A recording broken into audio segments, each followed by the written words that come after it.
Parang Midnight in Chelsea. Alam niyo yung Chelsea? Kanta yun ni Bon Jovi.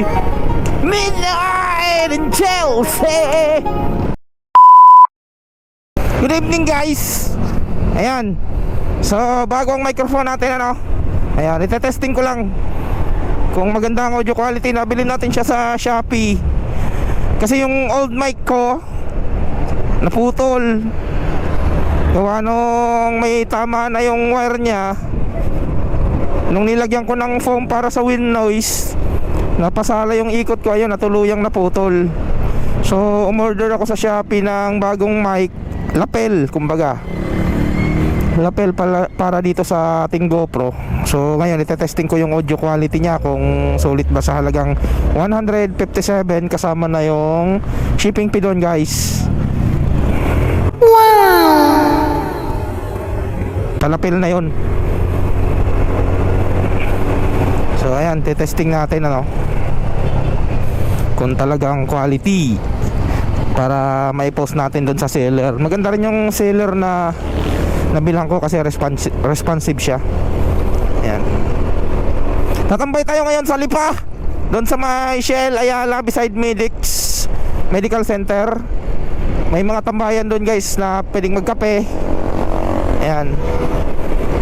Tapos maglugaw, kape, tambay. Mayroon din dong mga vintage car na nagtatambay ano, yung mga classic car na mga setup. So mga tambayan siya ng mga motor at saka mga kotse pag mga ganitong weekdays.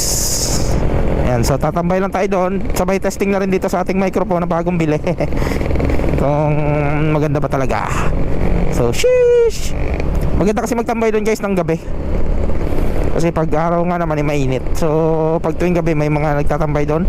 So kakape-kape tayo doon. So update ko na lang kayo mamaya guys pag nandun na ako sa Lipa City. Ayun mga bro. Hello, I'm back again. So ang outfit ko nga pala ngayon ay Parak Clothing Pasamasid. Itong outfit ko ngayon mga tol.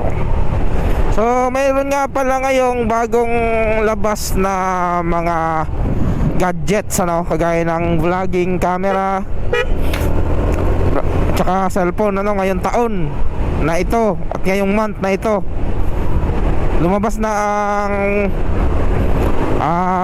GoPro Hero 12. Yun, napakaganda nun mga tol, kasong mahal. 24,990 ang ano niya, SRP 24,990. Yung unit lang yun mga tol ha, hindi pa kasama accessories, unit lang.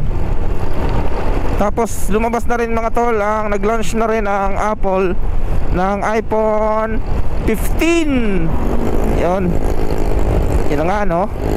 Kaso lang napakaraming features na mga ano no inilagay ng Apple sa cellphone na yun. Kaso lang hindi na siya lightning connector mga tol, USB-C na ang gamit niya na charger. USB Type-C, hindi na lightning connector. Tapos ang good news pa ngayon mga tol, as of September 19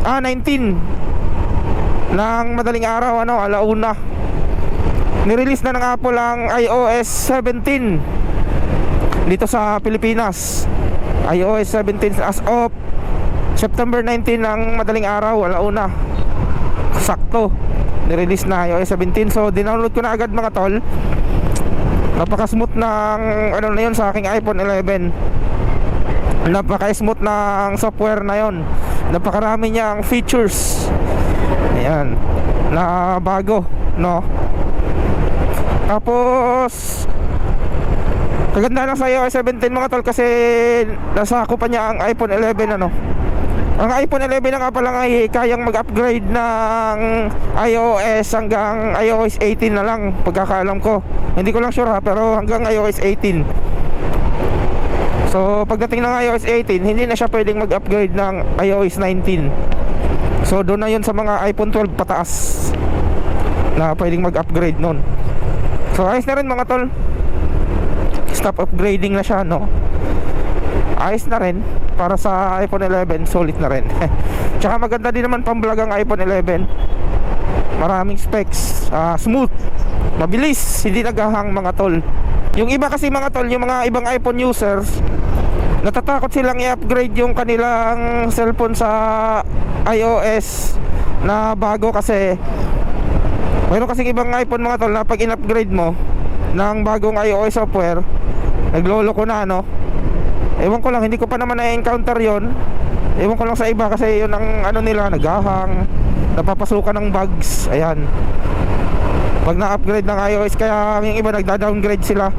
Halimbawa, iOS 15, nag-i-stay lang sila doon, hindi na nila ina-upgrade ng iOS 16. O ang kanilang cellphone ay smooth sa iOS 16, hindi na nila ina-upgrade ng iOS 17. Ganun lang, nag-i-stay na sila sa iOS na ganun. Pero sa akin naman mga tol, sa cellphone ko, kung anong latest na iOS, ina-upgrade ko agad. Wala naman akong na-encounter na problema na naghahang o ano man. Wala naman. Yung iba daw sabi mabilis mag-init, wala naman sa akin. Nag-iinit siya pero hindi naman gasinong mabilis mag-init. Ayan. So bago ko din pati upgrade yung aking cellphone mga tol sa iOS, nanonood muna ako sa YouTube kung kaya ba ng iPhone 11 na mag-upgrade ng mataas na iOS ano, bago ko i-upgrade. Kung maganda ang feedback ng mga upgrade, in-upgrade ko. Pero kung hindi maganda ang feedback, hindi, nag-stay na lang ako sa lower iOS. Ganun lang. Sheesh. So malapit na tayo sa Lipa mga tol. Kape-kape muna tapos kain ng lugaw. Nagkikrave ako sa lugaw eh. Ba't lagi kayong nagkikrave sa lugaw? Whew. Sarap pag motor. So ayan guys, nandito na ako sa Lipa. Malapit na rin tayo sa Shell Ayala, Lipa. Kakapit tayo doon. So maganda dito sa Lipa mga tol tuwing gabi. Buhay na buhay sa gabi to. Woo! Parang Midnight in Chelsea. Alam niyo yung Chelsea? Kanta yun ni Bon Jovi. Midnight in Chelsea. Dito na ako mga tol. Yan oh. Sheesh, may mga yun, dami ng mga kotse. Yan oh, may mga tambay na agad oh. So coffee muna tayo dito rin. Dami ng mga tambay agad oh. Sheesh. Kape muna ako din eh.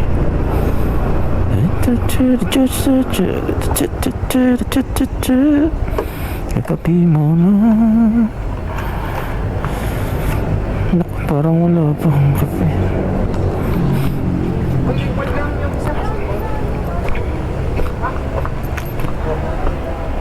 Coffee, classic Americano, 80 abis. Classic latte. Vanilla, ayan pala. Ano to? Classic latte, vanilla. Vanilla latte. Vanilla latte. Ah, hot. Hot. Ah. Tapi mo na dito. Daming tambay dito mga tol oh. Lalo mamaya paggabi, yung maghahating gabi, ang dami dito mga ano, mga vintage car, yung kagaya niya no, yung kulay pula na yan. Ngayon mga motor, ang dami. Kakape. Tambay muna tayo dito.